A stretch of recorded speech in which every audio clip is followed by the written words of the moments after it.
Mayday situation overload. I'm restless, obsessed with your future. And all my worries, they don't bother you. Collect and you render me useless, but I carry on. Right now, I think that you think that I'm half drunk, searching for something of substance to casually drop in a line designed to keep you next to me. And I can't awkwardly craft in advance. I know that you wouldn't fall for that. You say, shut up and take my hand. I wanna see you get crazy right now. There's really just no way of knowing where you're gonna go next in the world of all-time low. I remember looking back at making the first DVD and being one of the biggest shows we've ever played at the time. The nerves we felt for that were the same nerves that we felt gearing up for the Wembley show. Everybody put in so much work over the 11 years that we had been a band, and it's been this steady, slow build always. And there's just all these stepping stones that when you look back and try to put it in context, it's like, fuck, is this really happening to us? Just knowing that the fans that we have are out there believing in us and backing us makes me so excited for the future because we have no intention of stopping. I look forward to watching this DVD and then gearing up to make the next one and seeing all the things that have changed in that time. Maybe we've gotten bad. What if we got bad? What if I'm sitting down to do straight to DVD 3 and it's like, man, shouldn't have done this. Should have worked at Best Buy. I'm starting to rethink everything. Is this bad? I'm scared.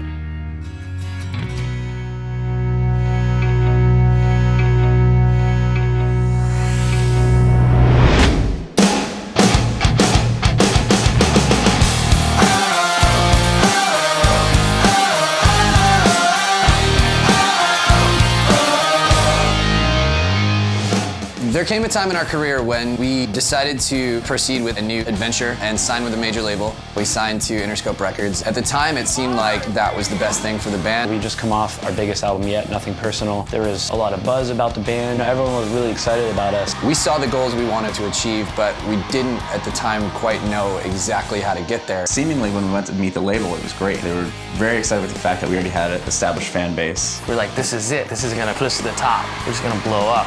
Up until that moment, we had the next couple years of our lives kind of planned out.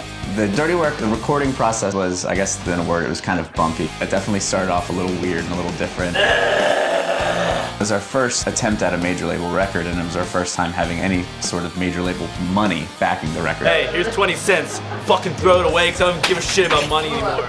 We jumped into a record label situation with Interscope at a time when major labels were struggling hard. And so we kind of got ourselves in over our heads a little bit in the sense that we put all our cards on the table and made Dirty Work. But when it was time to come and release that record, we sort of ended up in a situation where suddenly Interscope was cleaning house. And throughout the next couple weeks and then months, we realized that we didn't know anyone at the label anymore. People were disappearing out of the office, and as a band, you're like, uh-oh, this is not really going how we planned. I was stuck in there. And so we had this release date for Dirty Work coming up, and we had the biggest tour we'd ever done at the time with Yellow Card, Hey Monday, and Somerset, and we had no record. We could be done. They could shelf us and not drop our record, and we'll be stuck here.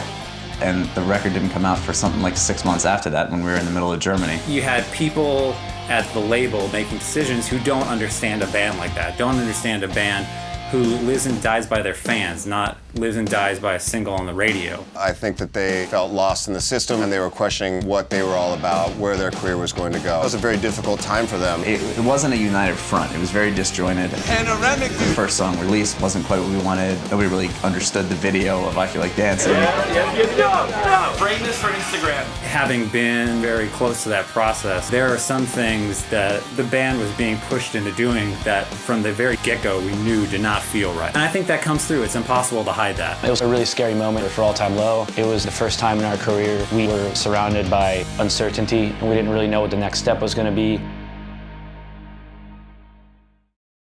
Great, I got a fucking camera everywhere I go. Fucking paparazzi. I'm Will Smith's son. I can't go anywhere. It's so artsy. It looks like it should be at like a gallery because I'm that good. By the end of the cycle, we went into Interscope and said, look, this isn't working. No one we signed with is still here. Our A&R is gone. No one knows who we are, and we're not happy here, and we don't think that you want us to be here. Critically and in the magazines and online and stuff, there were sort of these reviews going like, well, this is the moment the band changed, and this was the one where they missed. I remember doing interviews at the time, and people were basically predicting the end of us. I think because a couple of missteps, it created this perception that that record was a failure for us. Despite the fact that it did great and touring kept growing. It wasn't as bad as it seemed like on the outside. We were on cloud 9. I think a lot of the issue with how that album was perceived is the way in which it was rolled out. Because if you listen to that album, Dirty Work, it's really the band firing on all cylinders for the large majority of it.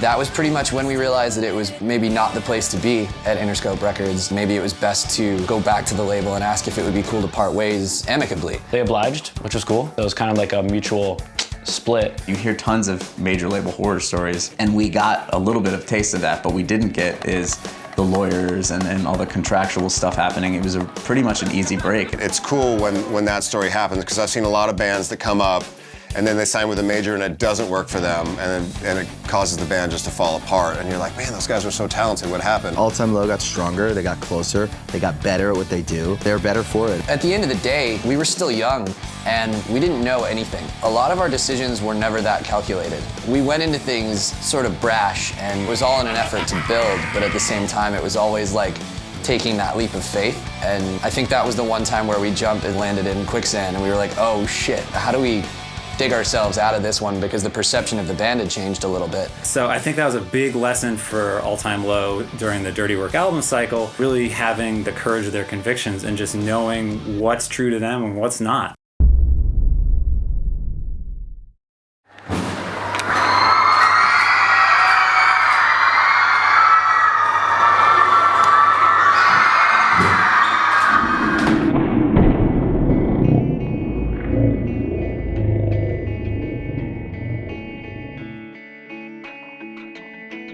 It felt weird to be unsigned at, I'd say, the peak of our career at that time. It definitely felt a little uncomfortable to really not know what the next step was. It was a scary time for sure. I'd say the scariest that we've ever had. But in the end, things always work out. We didn't love what happened with the label and how that was handled, and we felt that we missed a big opportunity, but our eyes were always forward. We knew that it wasn't done, wasn't near finished, and we knew what the next step had to be, which ended up being Don't Panic. I feel like that experience is what catapulted us into this new mindset. We were refocused to redefine All Time Low pretty heavily. It was almost like closing one book and starting another, of where the band came from. We came out really invigorated and passionate and ready to make an All Time Low album. Writing songs that harken back to our Warped Tour days and to the days of stage diving and dusty circle pits. It was just a great fit to get back into that realm of music again. That was the guideline for us, telling the tale of how we'd grown up together and become the people that we are. And we shut all the blinds and blocked everybody out and started working on what would eventually be our next record, Don't Panic. And it sort of saved the day for us.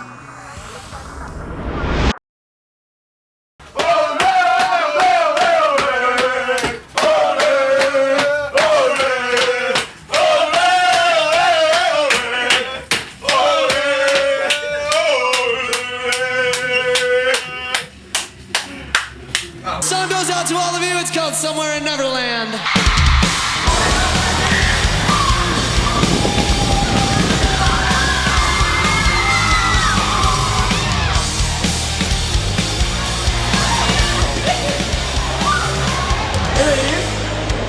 Don't Panic was a new chapter for us. I felt like we sort of hit the reset button on All Time Low. We had a meeting as soon as the whole Interscope thing went down about what do we do next? How do we put all this past us really quickly? And that was the answer right there, was really quickly. We knew we had to reconnect with the fans, and we knew we had to do something that was honest and heartfelt. We sat down, made a plan, decided, let's go back to what we do best, back to where we came from, released an album on the label that got us to where we are today. We went back to Hopeless Records, and that completed this story almost. It might have been one of the best things in the world to go through that trauma and to come out the other side with the people who've been supporting them from day one, going back to Hopeless. Did I come back? You wanna go home? It's kind of nice that you can go back to that. It's like home, because we knew everybody. Hopeless loves the band. The people at Hopeless really do care. Let's give it up for Hopeless Records, please. It was cool because we were so impassioned and so invigorated, and we had written this record about what we had just been through and where we came from. We kind of felt that we had something to prove, in a way. It's tough to say that because we really did love the record prior, but it seemed like fans felt that we might have lost our way a little bit, and it was clouded by this major label thing. And I still think if Dirty Work were to come out on an indie label, nobody would have questioned it. Like, that's my thought on it. I feel like our first 3 albums and the EP are sort of like phase 1 of the band, and then when we re-signed with Hopeless Records and put out Don't Panic, I felt like we were this new band. So it was a big, crazy, full circle moment for us. No one was telling us what to do. We just wanted to do a pop-punk record through and through. And you really hear on Don't Panic how honest that album is. Those first 4 songs to this day, Reckless and the Brave, Backseat Serenade, If These Sheets Were States, and Somewhere Neverland, I feel like 10 years down the line, will still be classic, all-time low songs. It was really exciting time for us because, look, we love writing fast pop-punk songs. We always have. It's our bread and butter, and that was really Don't Panic for us. You guys, you can come back now, like it's okay. We're back. Somewhere in Neverland. Let me see those hands. Now let's hear those voices.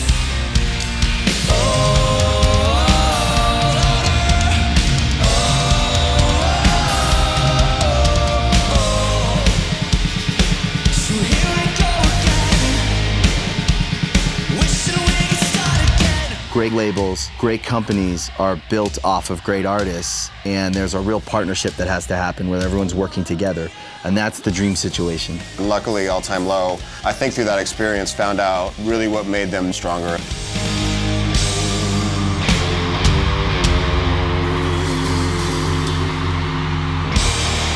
fucking thank you for supporting us over all these years, through the ups and the downs, and mostly ups. So thank you guys so much for wherever you guys are, for supporting us, believing in our band. Again!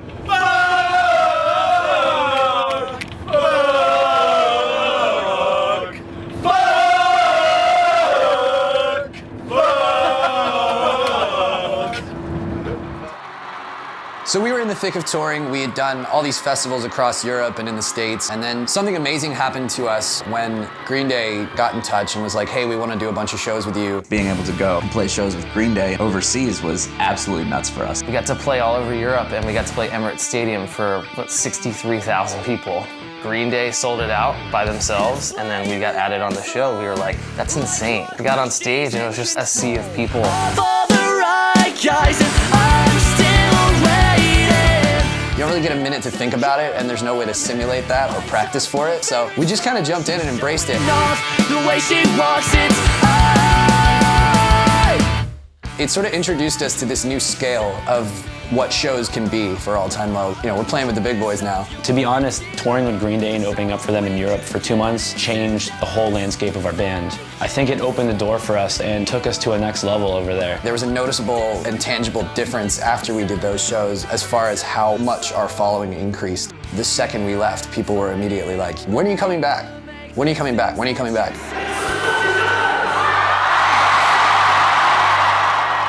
I think that was the time in our career when we circled the world 3 times over. 2 years of constant touring. It was a lot of festivals, and it was a lot of drunken debauchery. It was the best because we felt like we were back on track. We're back to where we belong. What is that, VHS? Is it going? Yeah. We're here on tour with Green Day. We're so stoked to be here. Straight to VHS. Straight to VHS. We're on our way to Lyon, France. It is a lot. The traveling is a lot, and sometimes you go off the deep end a little bit. It was kind of amazing because that sort of kicked off the idea of this follow-up DVD. Let's start showing people how much this band has grown, not only in the States, but around the world. Because of our constant touring. Work together to make a better world. Plans. All famous to mine. Hi! It's a mountain of pizza! Would you eat it? Welcome to our life. This is All Time Low touring band and crew. We hope you have a great time. We hired a videographer, Travis Zachary, to come out with us and help us out on the road, document everything. Take care of Travis.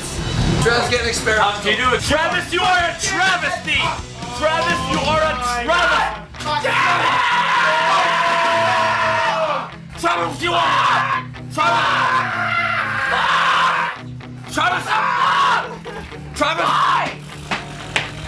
Travis, you're a travesty.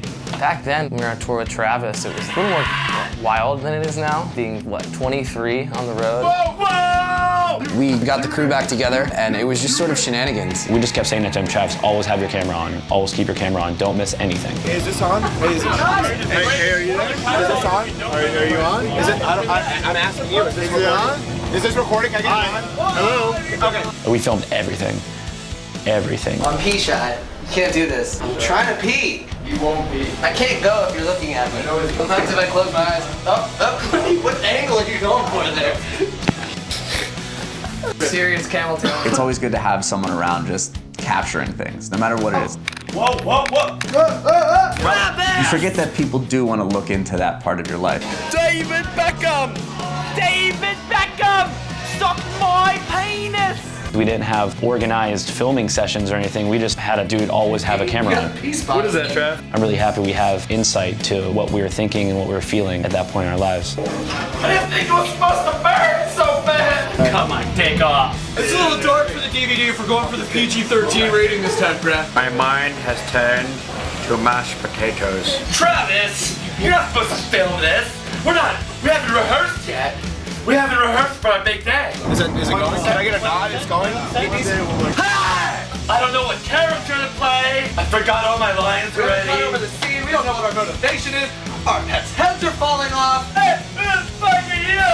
Who the fuck are you? Who the fuck are you? Who the fuck are you? Hey, I'm Alex's penis. Just kind of hanging out. Don't really know what to do with myself. What you gotta say about that, bitch? Oh. Man. It would have been different if the dirty work process turned us all into jaded and tired humans. We were the same upbeat, happy to be touring, happy to be traveling. We're all laughing on the tour bus, traveling the world, getting drunk on a free ride. Yeah, it's funny. Knock, knock. Who's there? Vinny Davis too. Yeah, he's getting drunk. What else is new? Fun, Travis. We always have a good time. We're never serious. I'm just really upset right now. You're never filming us when we're being funny. Got cameras, shit, man. I haven't filmed anything. Why are we paying? What does he even do? I think the best part about the All Time Low camp, whether it's crew or band members, is at any given moment something ridiculous could happen. God, watch Cam! God, watch Cam! But there's no car. You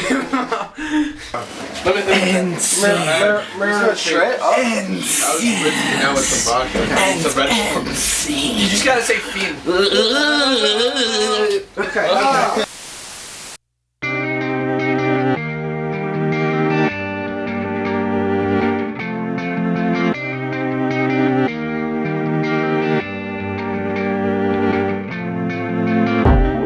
We were at the end of the Don't Panic cycle. We had finished touring on the record. It was time to write and do the next record. And I don't know if someone at the label or what it was, but someone said, let's do a re-release of Don't Panic and put a few more songs on it. That's when we came up with the idea to do Don't Panic. It's longer now. Alex went into the studio to start writing with Mike Green. So we did 2 songs over the course of 2 days. A song called Oh Calamity, and we did another song called A Love Like War. Alex was like, man, this Oh Calamity song is awesome, but I don't know about this other one, A Love Like War. It's all right, but... Alex wrote this song called A Love Like War. The first time I heard it, I felt it was missing something, and I think we all did. I remember thinking this would be a really cool back and forth with another vocalist, because at the time, you know, it was all Alex on vocals. The idea came up to get Vic from Pierce the Veil on the song. Alex asked if I wanted to be on this song that they had, and they sent me the demo of it. We knew Vic pretty well, but we didn't know him or that band as well as we do now, and I'm sure you'll see in the footage we know them quite well. What's up, brother? How you doing, man? How are you? Good to see you. Mr. Scent, I remember it like the first time I smelt it. I know.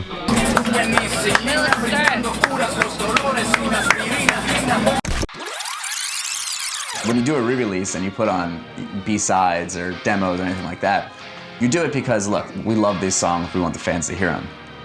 You rarely do it with the expectation of, this might be one of our biggest songs.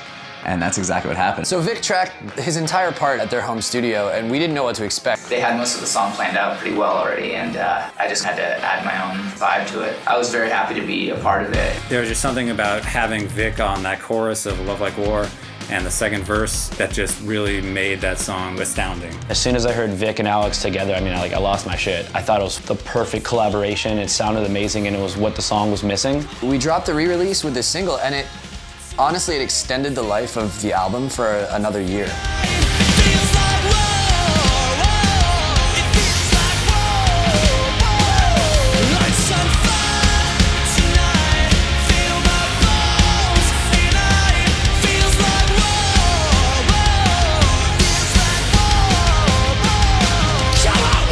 It was one of the biggest songs, definitely on that record, and definitely of our career. So, thank you, Vic. I think music's all about collaboration, and it was very cool having this big collaborative effort going forward. And I think at the time we felt like our bands were very different, but we quickly realized that because of that song, there was this massive crossover between All Time Low fans and Pierce the Veil fans. And so we almost immediately decided that we had to tour together. That's when we came up with the idea of the Spring Fever tour and doing this co-headliner and pushing us both into rooms that were bigger than we'd ever played before. The Spring Fever tour that we did with All Time Low was one of my favorite tours I think we've ever done. We were blown away by the reception of that tour and how well it did. It sold out in a week. It just blew out. It was a prime example of two independent bands that have been on the grind for years, finding a creative way to engage the rock community and take things to a new level. Going out and just putting on a show that people would never forget. Spring Fever tour. Wow, that's a party tour. I remember from day one, we were just like, oh, this is gonna be fun. There was no ego, there was no fighting, there was nothing like that. It was just a party every night, literally a party. Every time I walked on Pierce the Veil's bus, they would make me do a shot of Jameson with them. And it was just non-stop partying. I've never drank so much Jameson in my life. We were backstage playing beer pong, we were hanging out, we were getting to know them. I think on that tour I must have gained 10 pounds in alcohol weight. It was one of those tours where you just sort of didn't feel bad about walking on stage while other bands were playing. Pierce the Veil brought out a beer pong table, and it was like a frat party happening behind me. And the worst part about it was I couldn't participate. Man, this show's incredible, but I kind of want to play beer pong. That was one of those tours where at the end of it, you're like, oh, shit, that's the end. It was so fun to have a tour where it was that lighthearted the whole time. I think it might be my favorite tour we've ever done. And it was kind of the beginning of a friendship that lasts forever.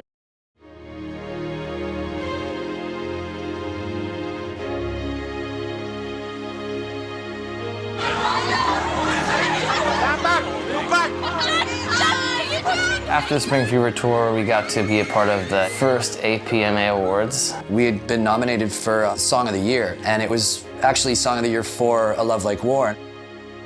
The AP Awards was a really big deal for us because it was one of our first times actually getting to go to an award show and see some kind of recognition for what we've done.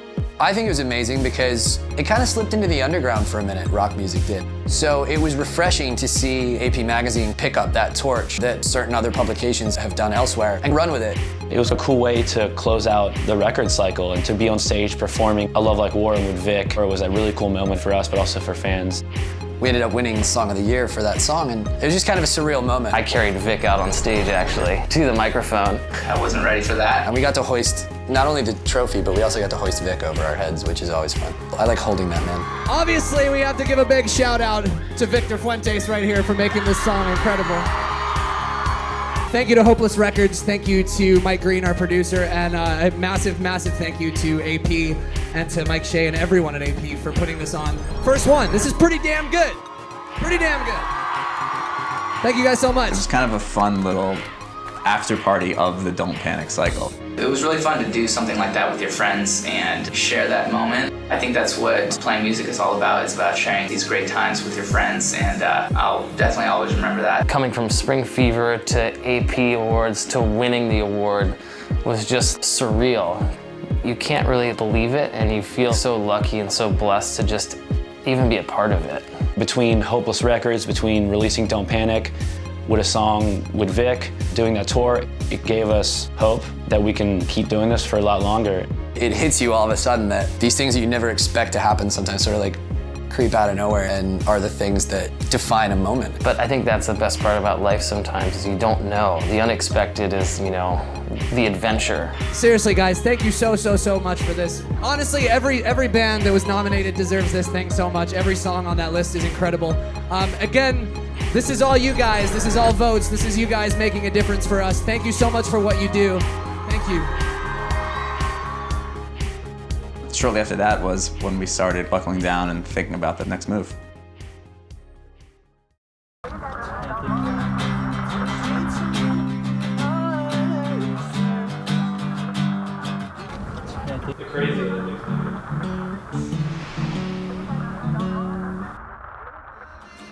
On this record, we just felt like we had a little more room to play around, and we didn't want to do a repeat of the last record. We tried some different stuff, and I think, you know, it had some really cool results.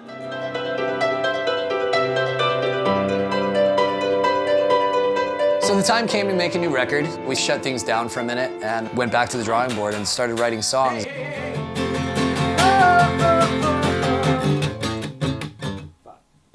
See, writing records is easy. It's just that simple. We had like 10 or 15 songs at this point, but we needed someone to come together and make an album out of it. We had a hard time picking a producer for Future Hearts because we wanted to get out of our comfort zone and work with someone that we had never worked with before. And that can be like terrifying when you're not sure who you're gonna work with on an album. I'm scared! I ain't afraid of no ghosts. And one day, one of us was like, well, let's hit up John Feldman. We sort of just shot in the dark, sent John an email. And he just responded with all caps, fuck yes. That's it. Exclamation, exclamation, exclamation, just fuck yes! Fuck yes. Hey, have you guys seen my friend John? He's fucking awesome. Where is he? We had always dreamed of working with Feldman, so we were like, that's our guy. I was definitely top 40 on their list, for sure. Number 39, all right, cross them all off, John Feldman, and I was super pumped, of course. Recording with Feldman was pretty much as crazy, if not crazier, than what I expected. He's like a mad scientist when you get in the studio with him. Anytime you make a record with Feldy, you're gonna get an experience. He's got a vision and he's intense. Making Future Hearts was such a great experience for me because the guys were so open-minded. Drums are boring. I told you to program the fucking drums. I wouldn't have to be here. Security! It's just drums, whatever. Whatever it is that I can help come up with to inspire him to write the record he wanted, that's really my job. Which I think is really important in a producer because you have to get the band you're with. You can't shape them into something that they're not. Dude, you guys talking about vibes? We vibing? Guys, what are we vibing? How's it going today? Really good. You know, the writing process, especially for Alex, is a hard time because he's throwing out so much creativity and so many emotions. By the end of the day, he's drained. So it was good to be around him and have a positive support system. It's Friday night. What's going on tonight? Midway through the process of writing the record, it was kind of an opportunity for us with Future Hearts to enlist the help of some of our buddies and bring them in to work on songs together. We were so fortunate to have the Madden brothers on the record. Those guys have always taken us under their wing and treated us like their little bros and showed us the ropes many, many times. We grew up idolizing Good Charlotte. They're the hometown heroes. Alex is a great writer, and I think All Time Low is very similar to Good Charlotte. We all have the working class attitude. We sat down and started writing with just acoustics around a table. Writing with good songwriters, it's very much like a great tennis match. And for me, real songwriting starts with an instrument and a vocal. That's the cool thing with music is every now and then there's that one intangible and you just can't quite put your finger on what's wrong with the song. And in this case, it needed Joel. For me to just be a part of the idea, sit there with them and come up with the concept, it was cool to be asked and it was cool to go in and sing it. And then singing it live, it was special. I think it was a bonding experience for me and Alex. It was cool because that one had like one of the best fan reactions that we've ever had to a new song. When you hear it live, when you hear the fans sing it, it was like, holy shit, 10,000 people are singing this song. We wrote it around a table together. It's always cool to write with your idol. It just happens to be our peers now, which is fucking crazy to think about. We love hanging out with All Time Low. Hey, would you bail me out if I need it? You know what I mean? It's cool. Woo. 7-8. Thank you. We have like over 30 songs now for the album. 16 from just being here, and then the other almost 20 that I came in with. And it was an interesting task to blend it and make the two worlds meet. I'm very detached from all my children at the moment. How can we either beat these songs, or what do we do here that's unique and different? I remember we had this big board that we were writing all the songs down on. Put it on the board, Jack. Put it on the board. We're out of space. We'd erase a song and be like, all right, I guess that's cut. And then a week later, be like, shit, did we cut the wrong song? Is this record what we need? Do we have what it takes? I just don't know anymore. I just don't know anymore. Hey Jack, want to explain what the dicks mean? Dicks mean song is definitely going on the record. And if it doesn't have a dick, it doesn't mean it's not going on the record. We just haven't decided if we want to put a dick in it yet. And so it is hard when we've got 18 songs on the list, which ones get cut. But in the end, those things usually just kind of stand out. When you have the record complete, you go, okay, that's the one. Songs like Kids in the Dark had been cut from the first iteration of Future Hearts. Wait a second, why aren't we using that song and this song and this song? It's freaking ridiculous. This is freaking ridiculous. Something's Gotta Give, Dancing with a Wolf, the songs that were written probably by that point years ago. We went back and we took some songs out, we put some songs back in. Suddenly the record gelled. And it was that thing that we had been searching for the whole time of how to marry these two different schools of thought, and it suddenly flowed perfectly. In his heart, he knew what was right for him and for his band. And he was assertive, and he said, this is right and this isn't right. And that's what makes good records, to me. And you keep pushing, pushing, pushing, till you get the best song, the best sound, the best mix you can get. And then that's what made Future Hearts so special, I think, is that it's the greatest hits of 2 records, is what it ended up being. Now we feel good, send it to mastering. This is the album. It's fucking perfect. All right. So it was a big deal. We fucking partied. We partied. All right, there we go. Group hug. Making an album. Making an album. A man breathing on your neck for 2 minutes. Hey, we're in London! Once we knew that we had the record and we were ready to get back out on the road for setup for Future Hearts, the first thing that came up for us was this massive UK tour co-headlining with You Me at 6. It's our first arena tour, and we also hadn't toured in 8 months. We hadn't been warmed up. This was the first couple shows of the year. Good, man. You're like, holy shit, what is happening? Are we really gonna do this? We're not gonna go and play like a 500 capacity club real quick and just like shake the rust off? No, why not? Jump in and play for 20,000 people. What's gonna go wrong? Guys, go out there, have fun, enjoy the meager. Remember, guys, aloha. We were out of our element and we were nervous as shit. Being backstage before those shows, we were a little rusty. It was a kick in the nuts, like right back into it. And there was this amazing anticipation building around the record, and this is something where we have to go out and make a statement. Bam, you're about to start the most insane touring cycle of your career, and this is how we're gonna do it. Oh boy, here we go.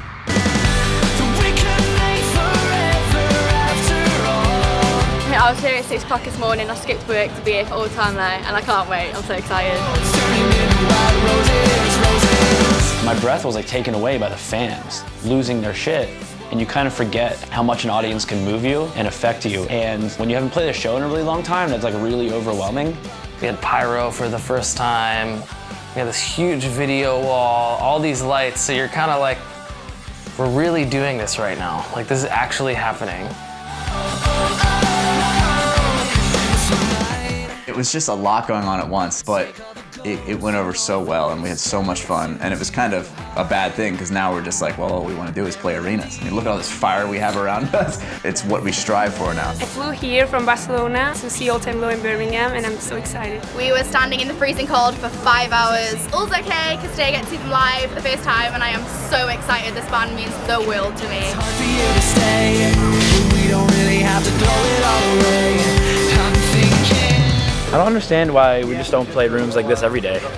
I told our manager, I was like, hey, we should just play arenas every night. And he said, no one's gonna come. I was like, all right. And then on the flip side of it, after that, you go play somewhere else for like 600 kids and you're like, we're back to earth here, back to reality. It's a very humbling experience because, you know, in some places, you are bigger than others. Guys, I am so excited to be back on tour with everyone. Seriously, it's, for me personally, I really have fucking missed all of this so much. Tonight, amazing night. I fucking love you all so much. Hey, why don't you fucking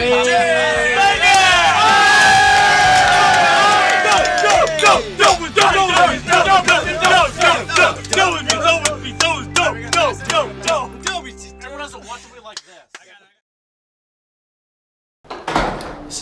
dressing room. We're backstage at the O2 in London.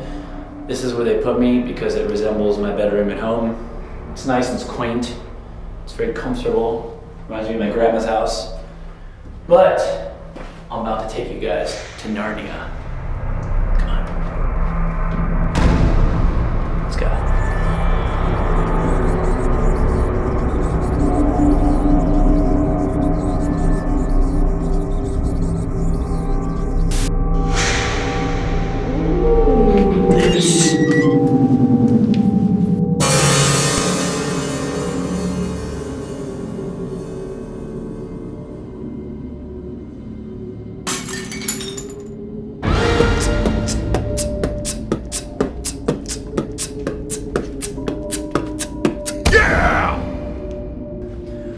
Thanks for coming by. Get the fuck out.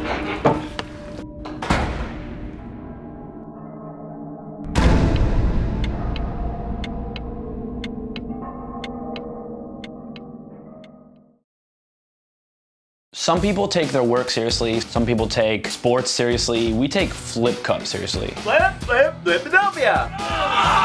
That is some real shit. So on that Meet Me at 6 co-headliner, we started a Flip Cup room. All the dressing rooms are labeled in these big shows, and there was one that was just a solo cup being flipped over. If you walked in, it was probably very confusing for anyone that didn't know what was happening.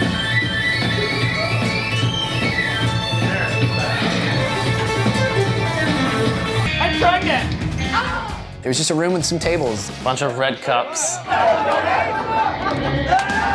And a cooler full of beer. And it's probably not good that we did this before the show, but don't tell Mom. All our crew members have radios on them so they can communicate. And you'd hear this air raid siren. It sounded like a bomb siren going off backstage. It could be 10 a.m., it could be 10 p.m., you never know. Please slide down. As soon as the Flip Cup alarm sounds on the radios, you gotta fucking drop what you're doing. You gotta go to the Flip Cup room, which is a real thing, and you gotta be ready to play hard. Ready! Robert, go!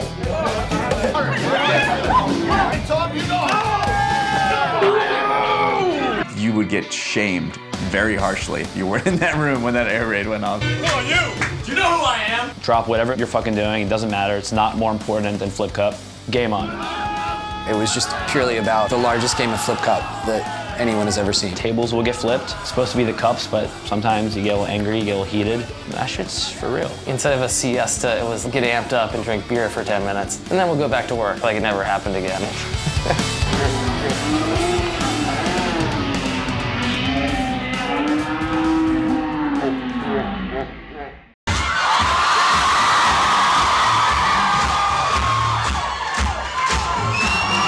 So we've been thrown into touring again pretty damn fast, and that UK co-headliner was sort of just the tip of the iceberg. The best thing about our travels up to this point is that we've circled the world so many times now, going literally everywhere. Anywhere that there was desire for All Time Low in a show, we were like, we gotta go. We're in Chile.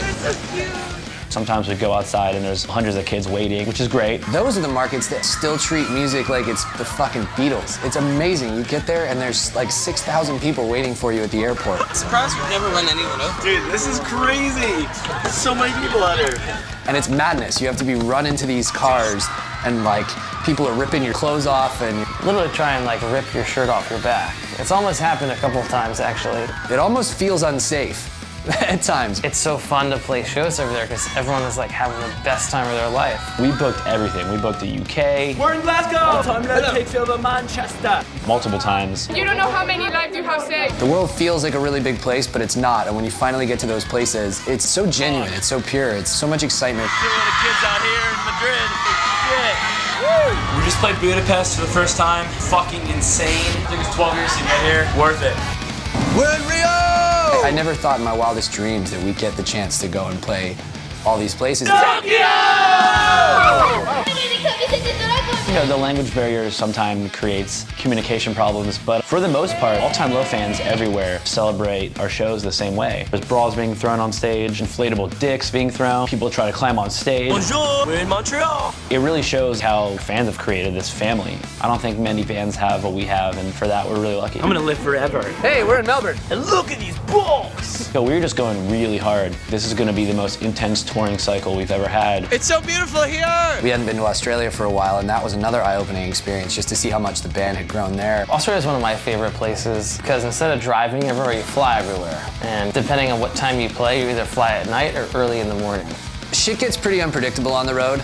I remember while we were in Sydney doing Soundwave Festival, we were on the main stage and I think we played like 3 songs into our set. And suddenly like the biggest rainstorm that you've ever seen just blows over the entire festival and just starts dumping on everyone. Lovely weather we're having. The stage managers and stuff are all waving at us. They're like, you're gonna get blown up if you keep playing. It's worth it for rock and roll. Woo! It shut down the show. We had to stop. That was such a fun show too. I didn't want to stop playing. We stopped playing and the crowd was kind of bummed and people were booing and I was like, look, can I have 5 minutes and a microphone? Just to do something. At least go say sorry. So they're like, sure. Take a microphone. So what are you gonna do? I'm just gonna sing one of our songs a cappella. That's all right. Okay, cool. So I go out, and then I realized, I was like, you know what, fuck it. Let's a cappella this shit. So we just started singing Weightless. This is my reaction to everything I feel. 'Cause I've been going. And the crowd completely ran away with it. And it was, I think, maybe one of my favorite moments on tour of all time, because it goes to show how special those raw moments in music can be, and just that back and forth with the crowd, that was something that hit me pretty hard. I was like, this is a special moment. Thank you, we're all time low. We'll see you next time.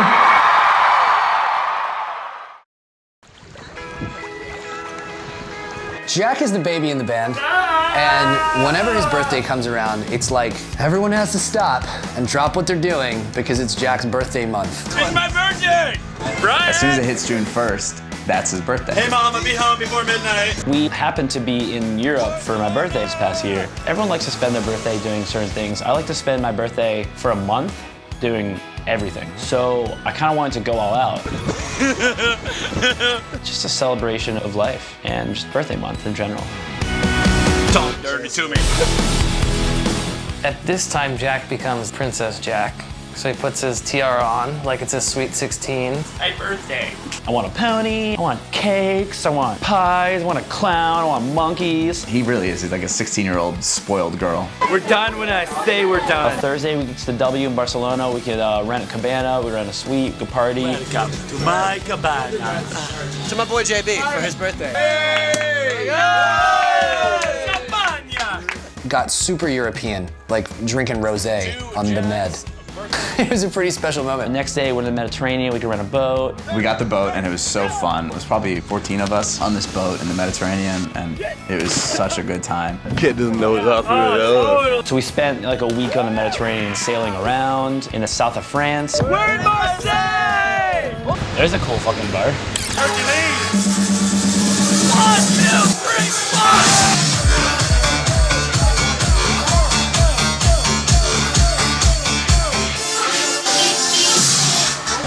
In no way am I complaining about this, but it's just like one thing after the other. I wanted the crowd to sing me happy birthday. Happy birthday! I have a certain specific way I want to do it all. We're in Barcelona and we want to say happy birthday, Jack. We're in Barcelona. So here we are in the middle of a tour, just partying and partying and partying. It's not about you, man. We're here to play shows. It was really drunk. I feel really sick. It's such a riot around his birthday. I don't remember much of it, so that's why I'm excited for this DVD to come out. Here's my card, I do parties. We did everything I wanted to do. I'll give our tour manager a lot of credit. Brian Southall made it all happen just like I wanted, and my Sweet 16 was fabulous. We were living it up that week, all because of Jack. It was pretty damn fun. Always gotta take his damn pants off. It was like the best week of my life. Kind of came to the realization, I was like, Jack's birthday month is over. It's done. Ah! But there's always next year.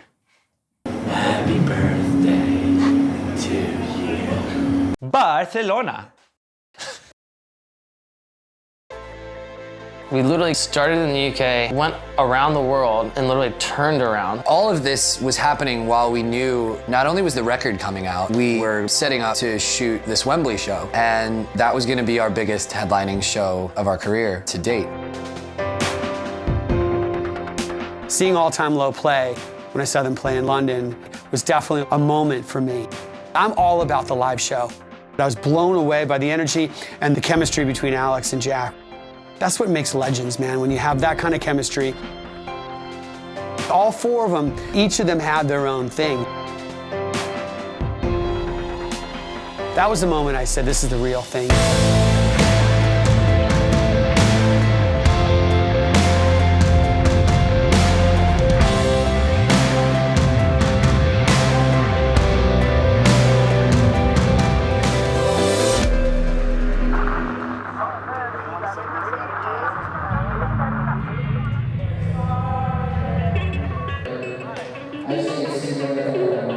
We are rehearsing and we are practicing. A lot goes into planning a show like Wembley when you have 15 cameras rolling. Camera 1, camera 2. Arigato. There's so many moving parts that so much can go wrong. On a normal tour, if something goes wrong, it gets figured out within a day or two. We didn't have that luxury. This is one show, one night, everything had to be perfect and everything had to work. I'm a little perturbed. We're gonna do pyro first song. We don't want to bust all our nuts.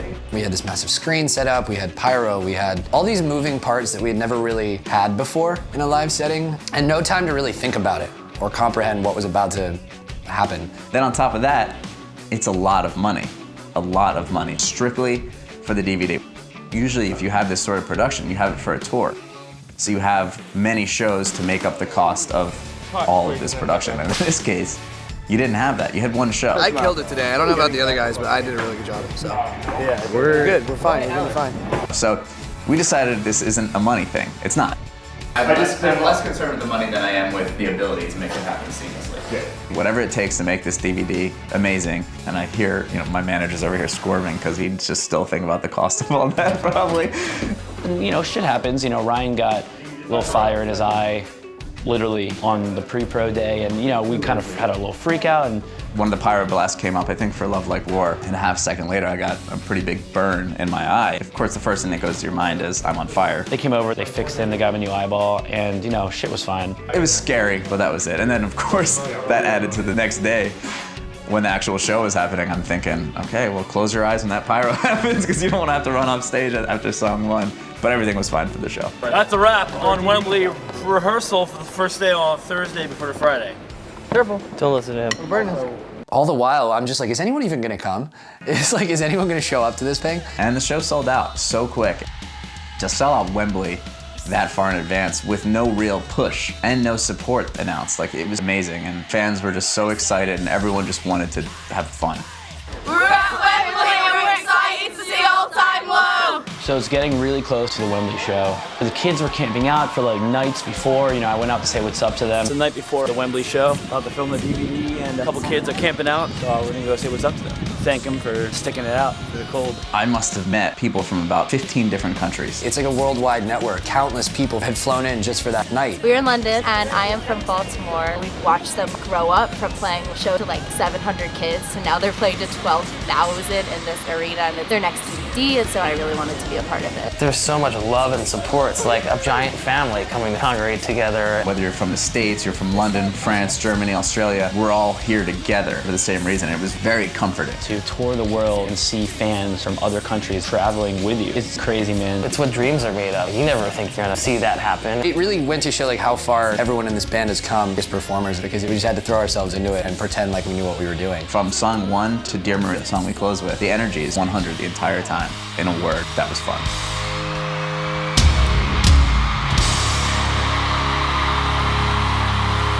And I think that's kind of what this band's always done. It's been a perfect accident. Every step of the way, we're sort of just stumbling into the next awesome thing that happens to our band. And we're yeah, totally meant to do that, stuck the landing. But no, we have no idea what we're doing. And we continue to not have any idea what we're doing.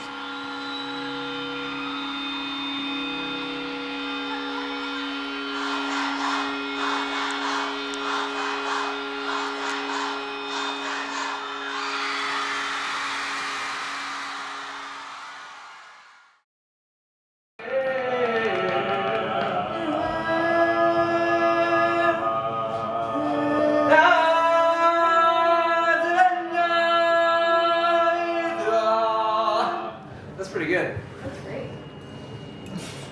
Okay, well, So we finally get Wembley behind us. Then the next realization that hits is that we have to put out Future Hearts. It was fuck, are you serious? We just did the biggest shows of our lives and this record's still not out. So fucking hungry, give me chicken sandwich. So fucking hungry, give me chicken sandwich. Spicy chicken sandwich, put it in my mouth. Filming this DVD has been probably the coolest and best experience of my life. People have been following us with cameras for years now. We brought on Tom Falcone. He's been with us now for a couple years, and that poor man has seen everything. Ah, damn it! I heard it. It's my after-show disguise. Please no pictures or autographs. Yeah! Leading up to release day is always an underlying tension because you always want to beat your last record. So we immediately jumped into promo to set up the record that we were so proud of. It blurs together for me because it was just flight after flight after flight after long car ride after long car ride to this radio station and this location and this in-store signing. We did acoustic shows. We got to perform at the top of the Empire State Building. They invited us to go and actually go to the top and play a show. I've never been to the Empire State Building, let alone performed at the top of it. It was probably the hardest we've ever worked to set up an album. We have a happy Alex now. It felt good. It feels good to put the work in and not have it feel like work. Give it up again for All Time Low. If you ever want to see Alex Gaskarth again, I want $100 in Taco Bell bucks. We all get carried away with the camera sometimes. Everybody's tried their hand at being the producer of this DVD. Bitch. Someone here's been a dirty bitch. Time for your punishment. I'm so fucking sick of getting spanked by Alex. He's gotta be nicer to my body. I know my body is flawed. I know this. Looks like the band's breaking up. So take a breath now. There's so much nonsense that has been captured of us just losing our minds on tour because it is a lot. The traveling is a lot, and sometimes you go off the deep end a little bit. I'm not proud of it. What happened out there? Oh, Jesus Christ! Yeah. I apologize in advance for what you may see on this DVD. Puppy wiener, wiener, next to another. Hey, stop filming. Hello. So at this point, the stress was gone. The record's out. The reaction was amazing. We had nothing left to do but get out on the road and do what we do. After all the international travel, we finally got to come back to the US. These are my boxers. You know what they smell like? Freedom. So we did 2 pretty heavy full US tours on the Future Hearts cycle. One was called Future Hearts, one was Back to the Future Hearts. And of course, there was a lot of partying on that tour. What's the whiskey? A lot of partying. It's kind of a throwback to like how we used to hang, you know, Warped Tour in like the tent world. Outside the venue, just have like big raging parties if bus calls late. Jack, of course, loves to pop champagne and spray it at everybody. Makes a mess of everything in a really good way. It's kind of like a childhood dream of mine coming true. There's a lot of those on this DVD. All in all, that tour, man, that was so much fun. I can't wait to do that again. Can we start touring again soon? I remember about 2 days before, Eric Tobin from Hopeless Records gave me a call. He's like, the record's gonna be #1. And I was like, what? And he's like, yeah, record's gonna be #1. And it's gonna be #1 in the UK as well. Fucking better than anyone. That's when like all that weight on my shoulders was just lifted. Biggest band fucking ever, man. We did it. All the anticipation, all the buildup, all the legwork, and all the stress of making an album just went away in that moment. And now suddenly we were gonna have the #1 selling album in 2 countries. You're just leading up to that moment and then it happens and you breathe. And you're like, yeah, we did it. We beat ourselves, which is always the goal. It confirmed everything that we had been striving towards after re-signing with Hopeless. Without them, I don't think all that would have been possible.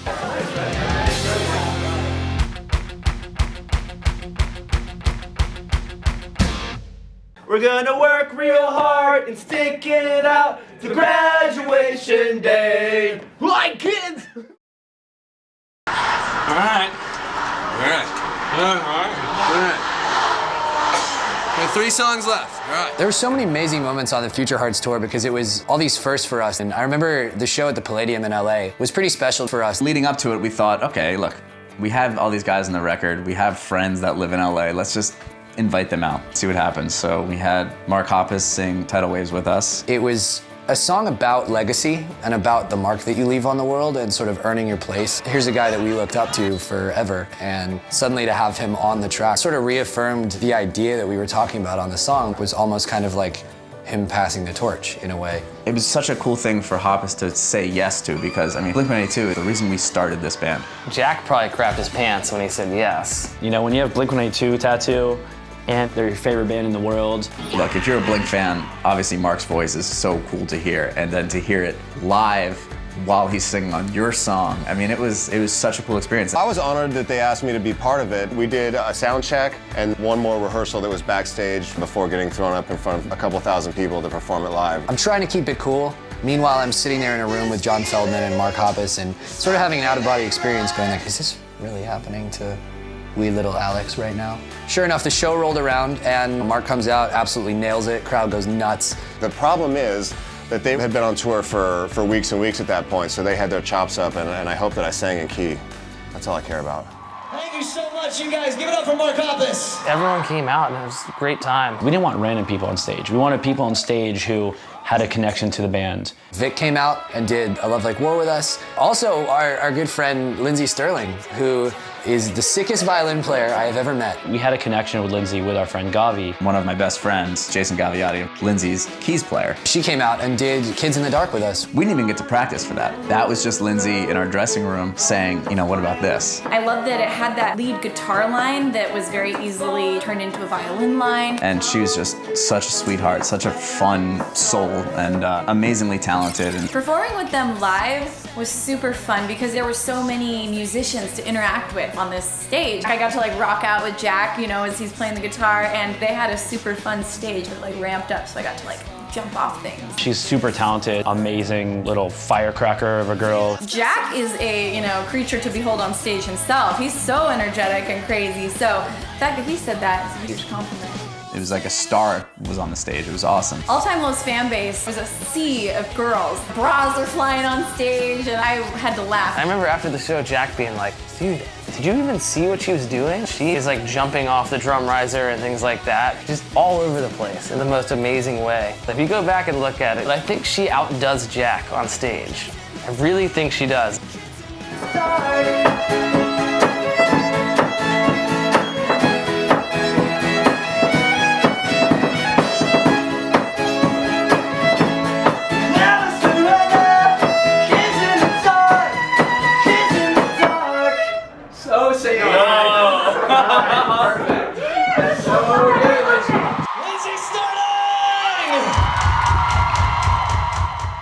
That was a really cool experience, and I hope it's not the last time we can work together. She is my hero. That's a real life Disney princess.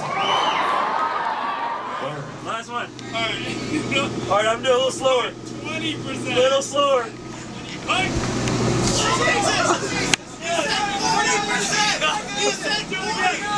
Oops. Morgan Cox from the Ravens, long snapper. Nearly took my head off. Respect. Worth it.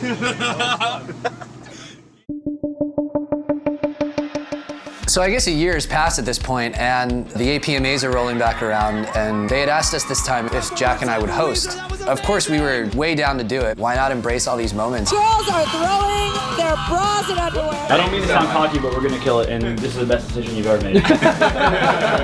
Welcome to the Alternative Press Music Awards. What we like to call the Hot Topic Oscars. It was an honor to be asked to host the AP Awards. I was definitely terrified when they asked us. Get out, man! Keep our composure! They had never done anything like that before. That was a daunting thing, and I was nervous for them. It was pretty amazing because we got to see the awards from the other side of it. The first time we attended, we were sort of sitting in the crowd, biting our nails, wondering if we're gonna win something. And then this time, it was really about making sure everybody there was having an amazing time. This whole show is for you guys, the fans. They riff off of each other very well. Anyone that's ever seen us live can tell you that it's, I mean, I sit back there, I watch it every night, and I crack up every night, just the way they go off of each other. I think that was the best part of it, is we gotta roast some people. Tonight is one of the only nights that you will see us wearing more makeup than Motionless in White. And it's a fine line, entertaining the audience, but also entertaining the other bands and our peers that are also there. We're getting a second chance, guys, if we only had the same opportunity for our album, Dirty Work. So it was kind of taking what we do on stage every night and sort of expanding that and getting to talk some shit on our friends for once. And they all deserve it. Keep in mind, me and Alex do this every night. We're professionals, we're the hype machine of All Time Low. No, it was a good time. Our friends and family were there, and me and Ryan are up for awards. If we win, I'm gonna take my pants off. And what if we lose? I'm gonna take my pants off. What made that night really special is both of them got to walk away with Best Drummer and Best Bass Player, respectively. Me and Ryan are very keen on how we play live and how we play together. So it's kind of like a really cool experience for me and him to win together. We'll never forget that for sure. You know, Alex and Jack did such a good job. It was a fun night. We got asked to do it again, so we'll see what happens this year. Happy 30th birthday to Alternative Press. Thank you to everyone at Alternative Press for putting this amazing thing on. Seriously, you guys have always been so amazing to work with. We deal with so many people in this industry. We know this, and I've told you this before, and you guys have always been the most solid, down-to-earth, sincere, warm people we've ever worked with in this music industry, and we're just so glad that you're part of it. Thank you, brother. Thank you, man. Guys. Humbled to be here. Thank you all for having us and letting us do this. Yeah, guys. We got scars on our future hearts, but we never look back, no, we never look back. Take it easy. Thank you, thank you, thank you. It's felt amazing to look back and reflect on everything we've done. We live fast lives, and it's a roller coaster. I mean, we have an opportunity from here to continue to grow and keep this legacy going for as long as we possibly can.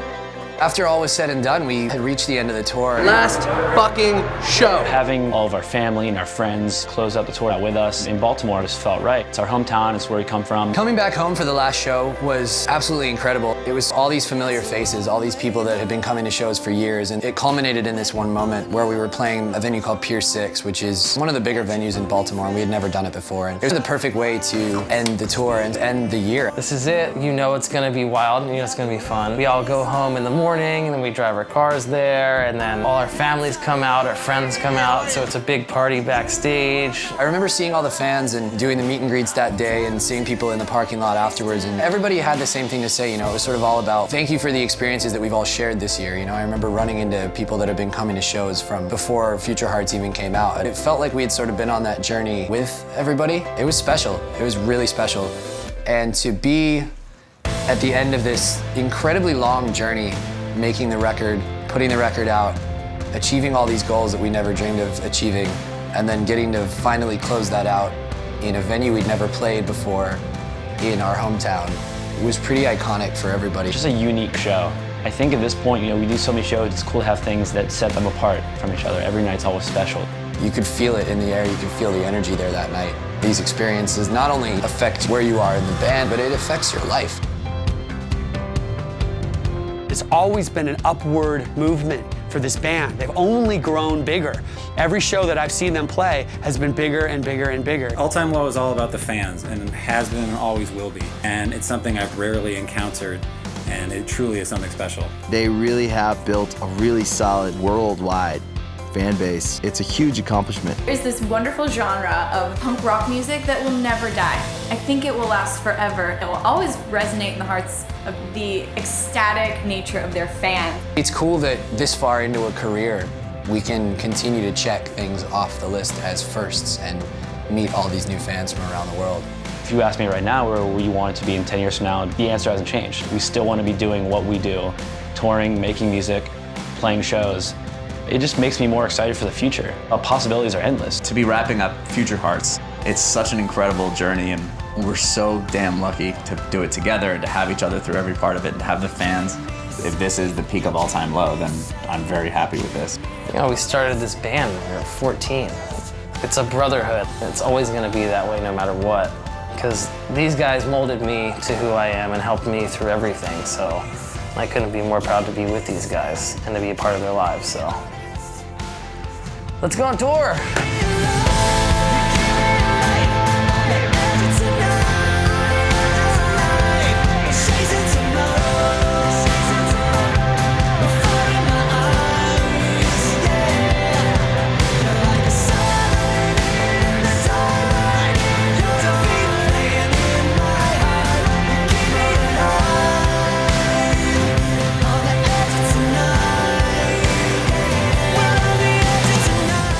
Back home after all this. It was really cool to see it all come together in that final moment and culminate back in Baltimore where everything started, and to have the send-off from our family and friends. It was the perfect way to sign off and say goodbye. We couldn't have asked for a better point of closure. This was a hell of a year.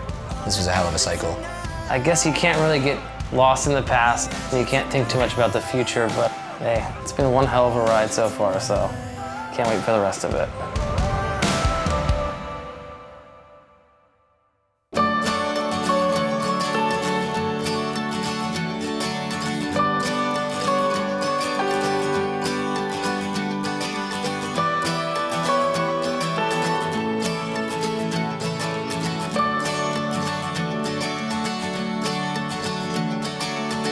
I heard that you've been self-medicating in the quiet of your room, your sweet suburban tomb. And if you need a friend, I'll help you stitch up your wounds. I heard that you've been having some trouble finding your place in the world. I know how much that hurts, but if you need a friend, then please just say the word. You've come this far, you're all cleaned up, you've made a mess again. There's no more trying, time to sort yourself out. Hold on tight, this ride is a wild one. Make no mistake, the day will come when you can't cover up what you've done. Now don't lose your fight, kid. It only takes a little push to pull on through. With so much left to do, you'll be missing out, and we'll be missing you.